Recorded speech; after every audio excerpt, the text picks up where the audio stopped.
அனைத்து நண்பர்களுக்கும் வணக்கம். இன்னைக்கு நம்ம என்ன பேச போறோம் அப்படின்னு பாத்தீங்கன்னா திருப்பதி கோயில் தெரியாத ஆளே இருக்க முடியாது. ஏன்னா தமிழ்நாடா இருக்கட்டும், ஆந்திராவா இருக்கட்டும், கர்நாடகா இருக்கட்டும், எல்லா ஊர் மக்களுமே திருப்பதிக்கு வந்து கூட்டம் கூட்டமா போவாங்க, வருவாங்க. அங்க போய் லட்டு சாப்பிடுவாங்க. அங்க உள்ள அந்த லட்டுல தான் முறைகேடு நடந்திருக்கு அப்படிங்கிறத பத்தி இன்னைக்கு அதை பத்தி தான் நம்ம பேச போறோம்.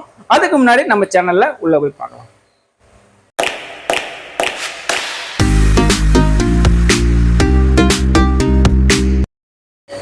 திருப்பதி கோயில்னாவே எல்லாத்துக்கும் தெரிஞ்சிருக்கும். திருப்பதி கோயிலுக்கு போயிட்டு வர்றவங்க முதல்ல வந்து என்னன்னா சாமி தரிசனம் பண்ணி முடிச்சுட்டு முதல்ல வாங்குறது என்னன்னா லட்டு தான் வாங்குவாங்க. ஏன்னா அந்த லட்டு திருப்பதினாவே ஃபேமஸ். ஏன்னா அந்த லட்டுல முறைகேடு நடந்திருக்கு அப்படிங்கிற போது கேட்கும் போது ரொம்ப கஷ்டமா இருந்துச்சு, மனசுக்கு ரொம்ப கஷ்டமா இருந்துச்சு. அது இல்லாம அதாவது என்ன பிரச்சனை அப்படின்னு பாத்தீங்கன்னா திருப்பதி கோயில லட்டுல தான் பிரச்சனை வந்திருக்கு. லட்டுல வந்து நெய்யில வந்து மாட்டு இறைச்சியை வந்து கலந்துருக்காங்க. அதாவது மாட்டு இறைச்சி மிஸ் ஆயிருக்கு. அதாவது மாட்டு இறைச்சியில் உள்ள கொழுப்பு தன்மை வந்து நெய்யில வந்து ஊத்தி மிஸ் பண்ணிருக்காங்க அப்படிங்கிற மாதிரி, நெய்யில மிஸ் ஆயிருக்கு அப்படிங்கிற மாதிரி ஒரு விவகாரம் தான் இந்த பிரச்சனை. இந்த பிரச்சனை தான் இப்ப 2 நாளா ஓடிக்கிட்டு இருக்கு. அது இங்க மட்டும் இல்ல, தமிழ்நாடு, ஆந்திரா எல்லா ஏரியாலயுமே ஓடிக்கிட்டு இருக்கு.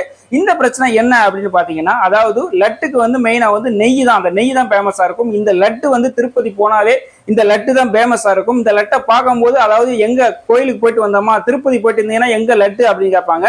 ஏன்னா அந்த லட்டுக்கு அவ்வளவு பவர் இருக்கு. ஏன்னா அந்த பவர் லட்டு வந்து அந்த லட்டுல தான் அந்த மோசடி நடந்திருக்கு.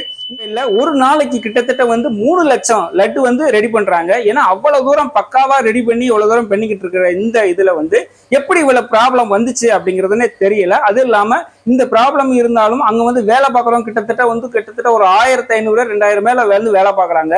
இருந்தாலும் லட்டுக்கு மட்டுமே கிட்டத்தட்ட ஒரு 700 பேர் 800 பேர் லட்டு மட்டுமே செக்ஷன்ல வந்து வேலை பார்க்குறாங்க. இருந்தாலும் ஒரு நாளைக்கு 3 லட்சம் லட்டு வரைக்கும் வந்து ரெடி பண்ணிட்டு இருக்காங்க. இந்த மாதிரி பார்த்து பாதுகாப்புடன் செய்யற அந்த லட்டுல எப்படி இவ்வளவு முறைகேடு நடந்துச்சு அப்படின்னு நம்ம சந்திரபாபு நாயுடு வந்து முதல்வர் என்ன சொல்றாருன்னு பாத்தீங்கன்னா ஒரு பேட்டி கொடுக்காரு. அந்த பேட்டியில என்ன சொல்றாரு அப்படின்னு பாத்தீங்கன்னா, அந்த பேட்டியில வந்து லட்டுல வந்து முறைகேடு நடக்கு, லட்டுல வந்து இந்த மாதிரி மாட்டு கொழுப்பு இந்த மாதிரி எதுவும் மிஸ் ஆகுறது அப்படிங்கிற மாதிரி அவர் ஒரு இது முன் வைக்கிறாரு. இதை முன் வைக்கும் போது அதை வந்து ஆளாளுக்கு வந்து நிறைய மறுப்பு தெரிவிக்கிறாங்க. இல்ல அப்படிங்கிற மாதிரி சொல்றாங்க. கடைசியில வந்து அந்த பிரச்சனை ஒரு பெரிய பிரச்சனையா மாறி அதை வந்து உணவு கட்டுப்பாடு வந்து கண்ட்ரோல்ல எடுத்து, அந்த உணவு கட்டுப்பாடு கண்ட்ரோல்ல எடுத்து அந்த லட்டுல என்ன முறைகேடு இருக்கு அப்படிங்கிறத அவங்க செக் பண்ணி ஆராய்ந்து பார்க்கும்போது அவங்க ஒரு சர்டிபிகேட் கொடுக்குறாங்க.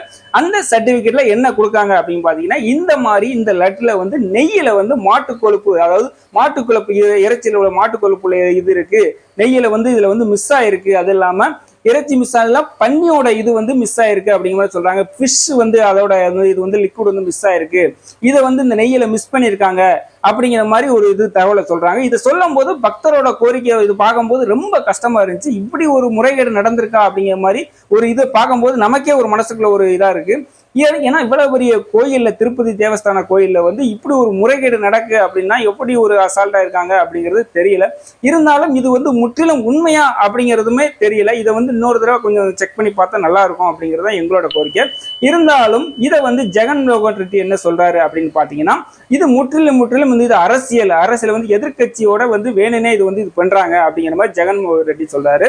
இருந்தாலும் இதை வந்து என்ன செய்யணும்னா ஒரு சிபிஐ மூலமா எடுத்து கொண்டு போய் அடுத்த லெவலுக்கு கொண்டு போய் இதை வந்து கொஞ்சம் சரி செஞ்சு பார்த்து என்ன பிரச்சனை அப்படிங்கிறது, இந்த லட்டுல என்ன பிரச்சனை அப்படிங்கிறத, நெய்யில என்னென்ன இது பண்ணியிருக்காங்க அப்படிங்கிறத இன்னொரு தடவை செக் பண்ணி பார்த்தா கொஞ்சம் தெரியும் அப்படிங்கிறது எங்களோட கோரிக்கை. ஏன்னா மக்கள் வந்து நம்பி தான் இந்த திருப்பதி கோயிலுக்கு வராங்க. வந்து இந்த லட்டை வாங்கிட்டு போறவங்களுக்கு வந்து இந்த மாதிரி இருக்கு அப்படின்னு சொன்னா ரொம்ப மனசு கஷ்டமா இருக்கு. இந்த மாதிரி முறைகேடான விஷயங்களை வந்து தயவுசெய்து வந்து செய்ய வேண்டாம். இது உண்மையா அப்படிங்கிறதும் தெரியல.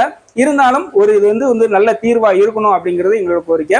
இதுல வந்து முற்றிலும் வந்து மாட்டு இறைச்சி மிஸ் ஆயிருக்கா அப்படிங்கிறத கொஞ்சம் கண்காணிச்சு சரி செய்யணும் அப்படிங்கிறது இந்த பக்த கோடிகளோட மக்களோட கோரிக்கையா வைக்கிறேன். இந்த வீடியோ பத்தி உங்களுக்கு கருத்து எதுவும் தெரிவிங்க. நம்ம சேனலை இது வரைக்கும் சப்ஸ்கிரைப் பண்ணலாம், கண்டிப்பா சப்ஸ்கிரைப் பண்ணிக்கோங்க. சப்ஸ்கிரைப் பண்ணி ஃபாலோ பண்ணிக்கோங்க. மற்றும் ஒரு கோயில் வீடியோல நான் சந்திக்கிறேன். நன்றி, வணக்கம்.